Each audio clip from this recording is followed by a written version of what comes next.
Φίλοι μου, γεια σας και καλώς ήρθατε στο Μπουζούκιλαντ. Στο σημερινό βίντεο θα σας δείξω τι πρέπει να παίξετε για να μπορείτε να συνοδεύσετε ένα κομμάτι το οποίο είναι γραμμένο σε 6/8. Ο ρυθμός 6/8 είναι πολύ χαρακτηριστικός και συναντάται σε δύο μορφές. Υπάρχει ο ρυθμός μπαλάντα 6/8 και ο ρυθμός στον οποίο πλέον αρχίζουμε και παίζουμε έντονα, που παίζει η ορχήστρα έντονα, και αυτό λέγεται στην λαϊκή γλώσσα, τέλος πάντων, στο πατάρι το λαϊκό, διπλωμένο εξάρι. Χαρακτηριστικό παράδειγμα είναι το «Φαντασία μου πλανεύτρα», το οποίο τραγουδάει ο Πασχάλης Τερζής. Στο κουπλέ του είναι μπαλάντα 6/8, ενώ στο ρεφρέν του είναι διπλωμένο εξάρι, είναι αυτό το εξάρι το έντονο. Πάμε να το δούμε.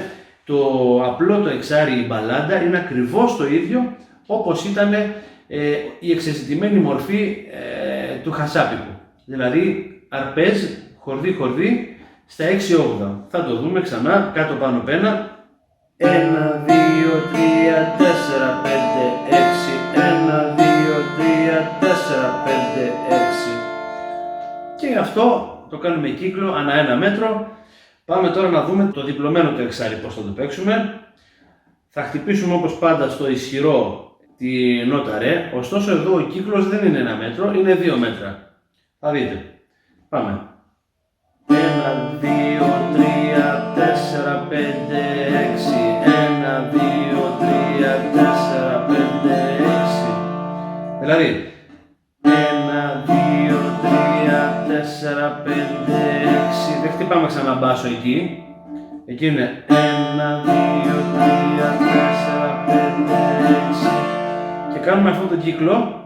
Θα δείτε πως ακούγεται τώρα. Το απλό, η μπαλάντα, ακούγεται ως εξής, σε κανονικό ρυθμό.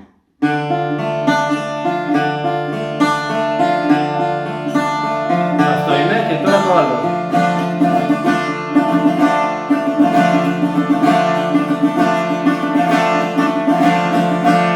Και μπορούμε να κάνουμε ό,τι θέλουμε εμείς, να τονίσουμε όπου θέλουμε, αρκεί να μην φεύγουμε από το ρυθμό.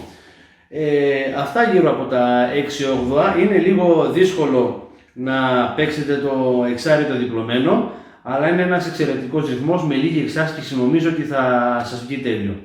Ευχαριστώ πολύ που με παρακολουθήσατε. Αν σας άρεσε το βίντεο, κάντε ένα like και subscribe και εύχομαι να σας δώσω ένα από τα επόμενα βίντεο μου. Να είστε καλά, καλή μελέτη!